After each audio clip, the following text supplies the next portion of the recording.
First of all, it turns out that eukaryotic genes have what has been often called junk DNA. Over the last decade or so, there's been a lot of research out there saying, well, it doesn't really seem like this DNA maybe is junk. We just kind of thought that it was all chopped out before. And we do know it is chopped out, but maybe it has an alternate purpose as well that we haven't quite discovered yet. So they're kind of getting away from calling this junk DNA. But what it turns out is that eukaryotic DNA has both introns and exons. It has different parts on the gene. And so really what happens is these exons are the real gene fragments. Exon stands for expressed or coding DNA. And it has this introns, which used to be called this junk DNA. It's basically non-coding DNA. We got expressed and we have non-expressed DNA. And so, introns there for in-between sequences, right? So when we look at our DNA down here in this picture, what happens is we don't have this continuous gene. It's not like, okay, so my gene starts right there, and I copy, and then my gene ends there, and now we just cut that chunk out, send it over to the ribosome. What happens is we have all this other stuff in between the coding regions. And so, in this picture, the blue pieces are really the only pieces that are going to have the information that we want to send to the ribosome. We only want the blue pieces to get translated. That's the only part that has the code to allow us to match up the right amino acids to make a protein, right? Which means that we have these non-coding in-between sequences, these introns, that we basically need to get rid of. Because again, we don't want to translate that code because it's not really part of the gene. So we have to have some process to try to basically edit this, right? To kind of snip and slice and splice things so that we get only the exons and not the introns. And so we're going to take those introns out.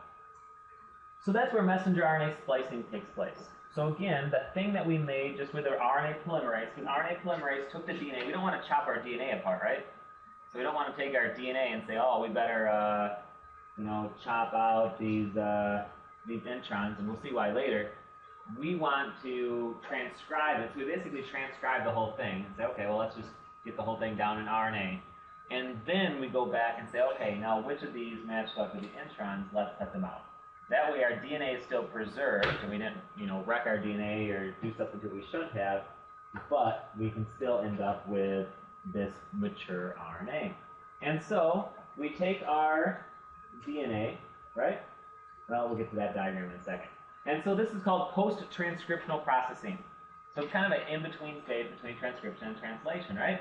And so we've already transcribed, we've already done the RNA polymerase thing, but now we need a little bit of work on that messenger RNA. And again, we're dealing with eukaryotic DNA. Things are quite a bit different in the prokaryotic world. And so this primary transcript that we made was this messenger RNA, or pre-messenger RNA. And so we're going to do what's called messenger RNA splicing. Right? If you splice something, we're going to cut something out in the middle. Right? And to splice means we're basically going to then glue the other ends together. Okay? Some of you, have you ever done kind of video making or things like that, or if you took one of Stafford's winter classes, right? You maybe will splice your film, right? You have this this scene, and you got some other stuff, and then another scene, and you kind of want to take that middle part out, right? So you would splice, you would cut that middle part out, and then you would hook or somehow transition the other two ones together, right? And that's ultimately what we're doing with this pre-messenger RNA to turn it into mature RNA.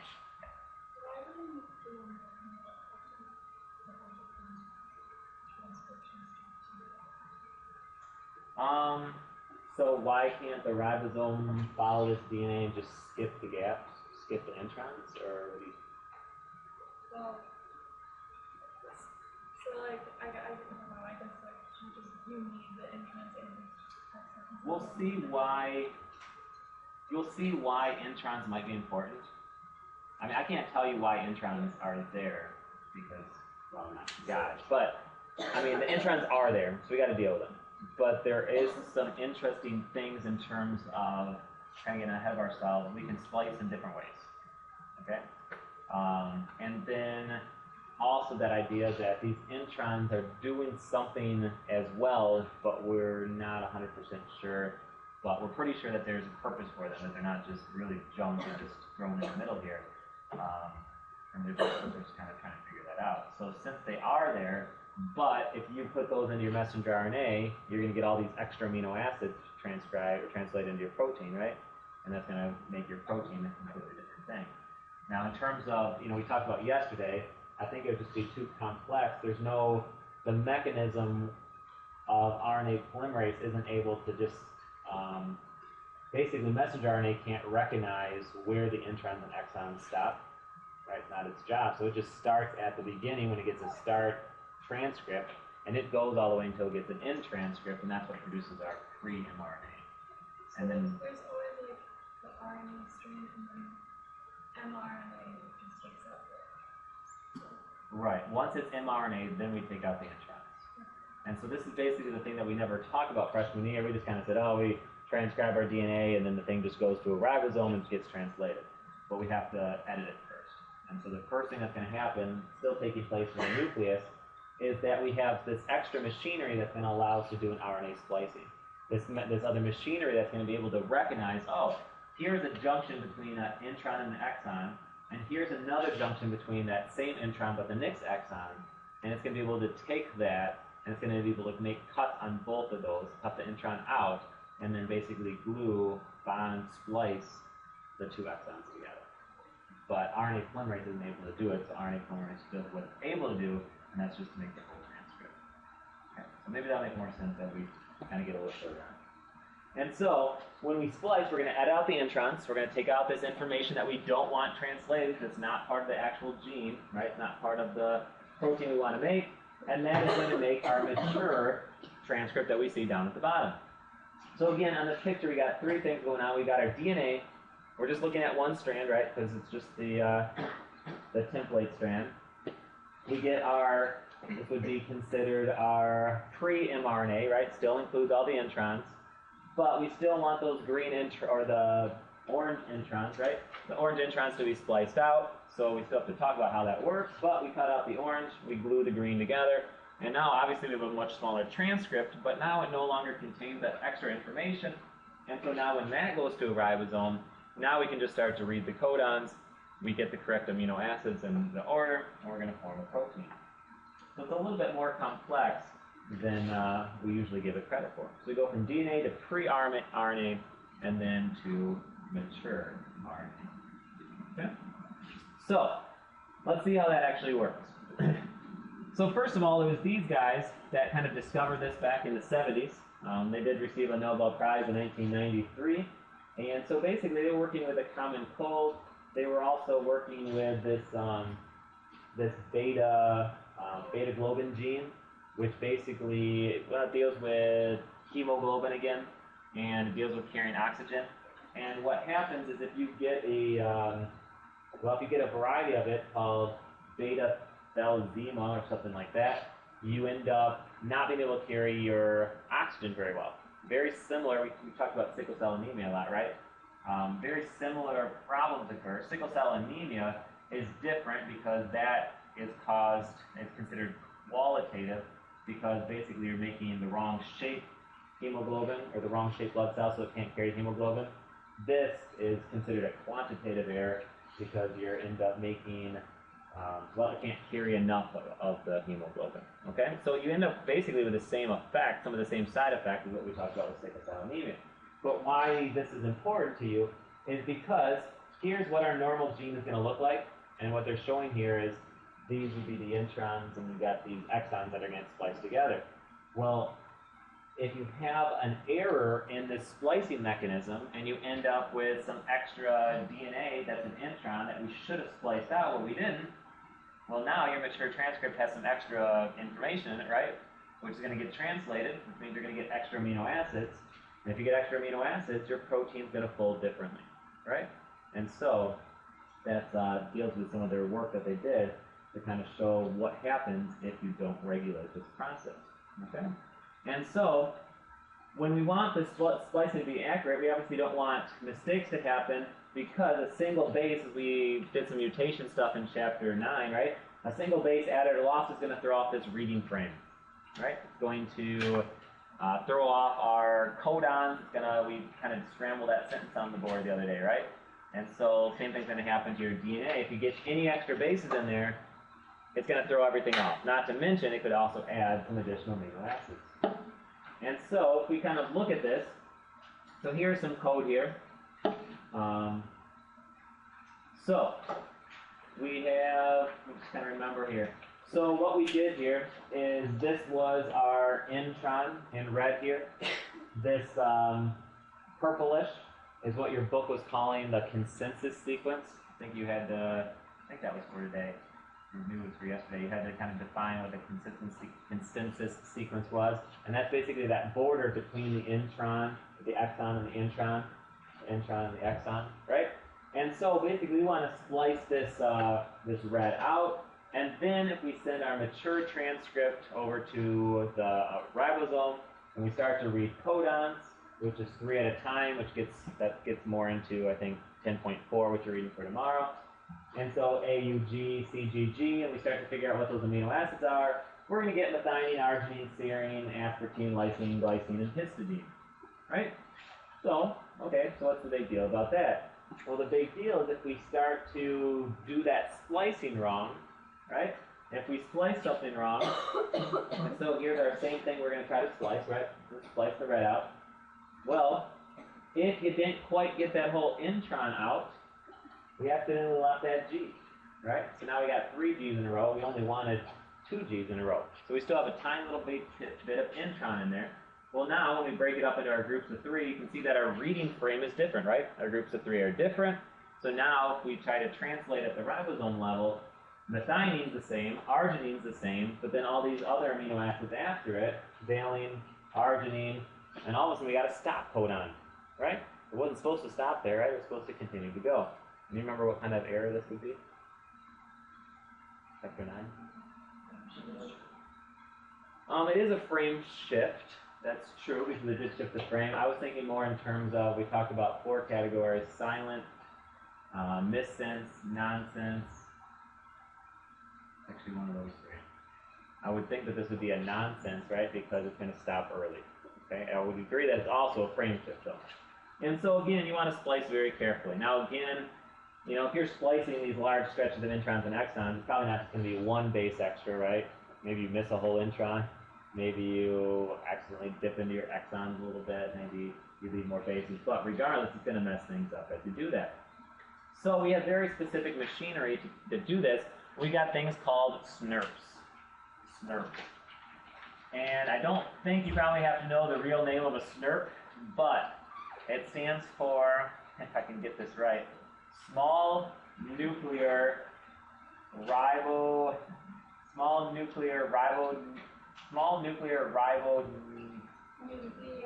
nucleoprotein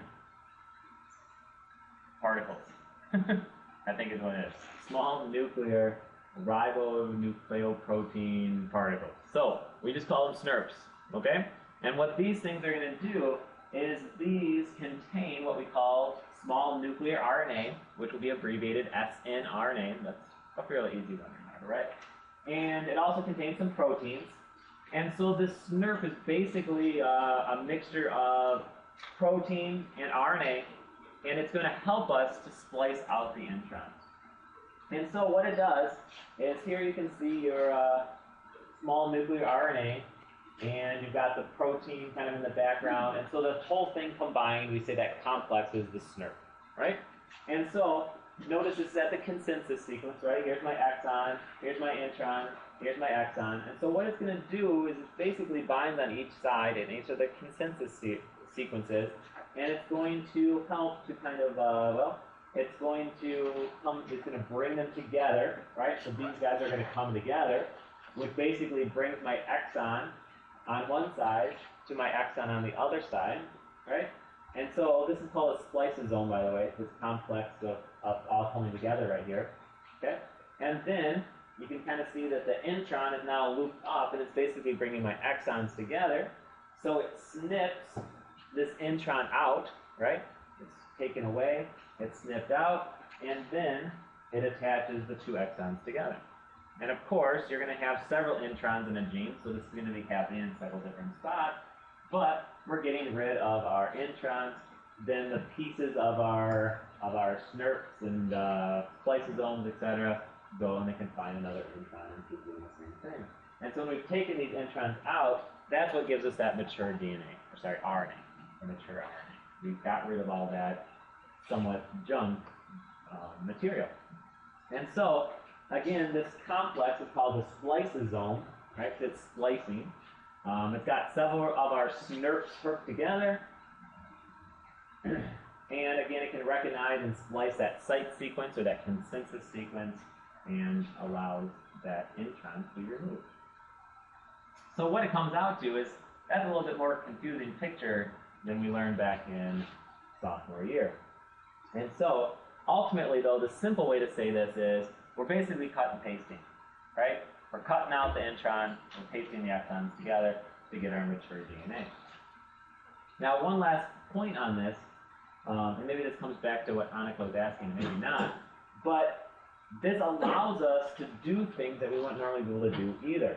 And so what this leads to is this idea of alternative splicing. And what it basically comes down into is, what if you took one gene and you spliced it different ways, right?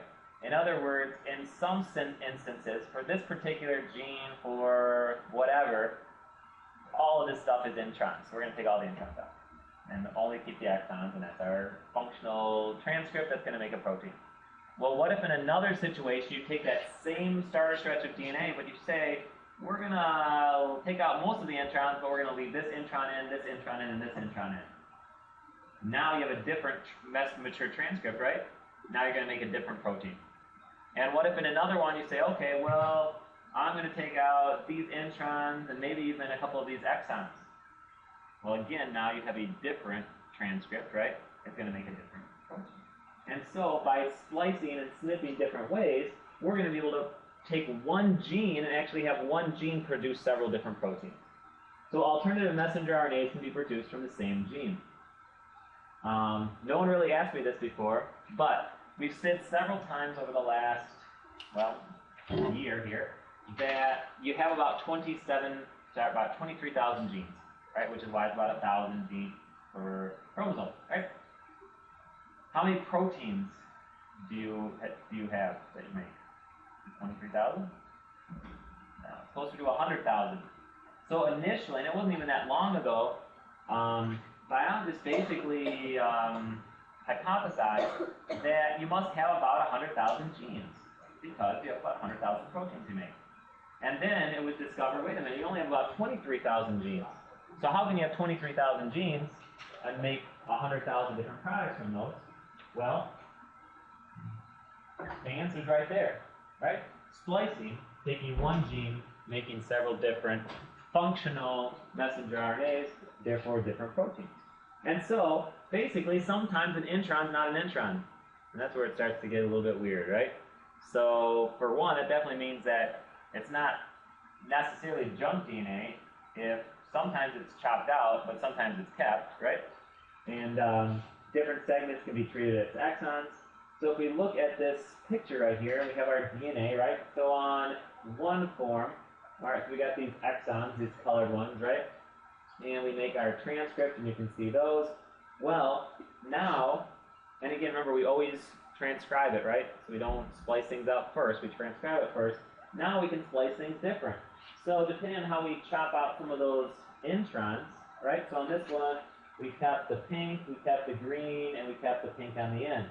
On this one, we kept the two pinks, but this time we kept the brown and the pink on the end, right? So we got two different transcripts, which is going to give us two different amino acid sequences, which is going to give us two different proteins, right? And so that starts to get a little bit harder in terms of, well, that just made a gene a much more complex thing, right? Now that we say, okay, so we have this gene on this chromosome, but it can actually produce different things depending on what the spliceosomes do together. Right? So, ultimately, although the basics of transcription shouldn't be too complicated, especially since it kind of functions similar to that DNA replication that we dealt with, it's more kind of the afterthoughts that gets a little bit confusing.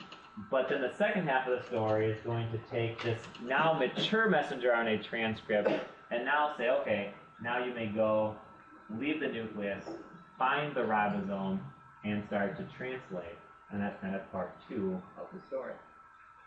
But there's actually one last part that I kind of forgot about. The final part, and this one's a little bit easier to understand, we need to protect that messenger RNA, right? That poor messenger RNA is being thrown into or through the nucleus into the cytoplasm, right? And we want to make sure that it's not damaged at all. And so, for one, we want to be able to export it. We want to be able to get it out. We want to be able to ship it to a ribosome. We want to be able to protect it. And so there's a couple things that are going to be done for that. First of all, there are enzymes in the cytoplasm that will attack messenger RNA, right? Kind of part of a defense system. So we want to label this messenger RNA and say, hey, don't attack me. I'm trying to find a ribosome to make this protein that I need. And so we're going to protect both ends of the messenger RNA. So we already have our mature RNA. Now we're going to throw some protections down there. And so on one end, we're going to add a 5' GTP cap. 5' because added to the 5' side of the messenger RNA, right? GTP, what do you think that molecule looks like? Right. Like ATP, but you have guanine instead of adenine, right? And you'll be using one of these in a couple minutes. So it's basically a modified nucleotide added to the 5' end, and again, it's just a little protector to say, okay, well, let's at least protect the end of this this molecule. We also add what's called a poly-A tail. Poly-A tail. A because you're actually adding adenines. All right, so that's where the A comes from. Poly because you're actually making a long chain of them. It will vary, but most books say kind of in that 100 to 300 A's are added to the end of it. Right? That's a lot of adenines, especially if you try to simulate that on paper. But again, you have this long A on it, and basically it just preserves your messenger RNA, helps to protect it, and it also helps the messenger RNA to get out of the nucleus. Again, they're working on a lot of these, kind of understand exactly how these things work, but it's going to help it to kind of get exported out of the nucleus as well.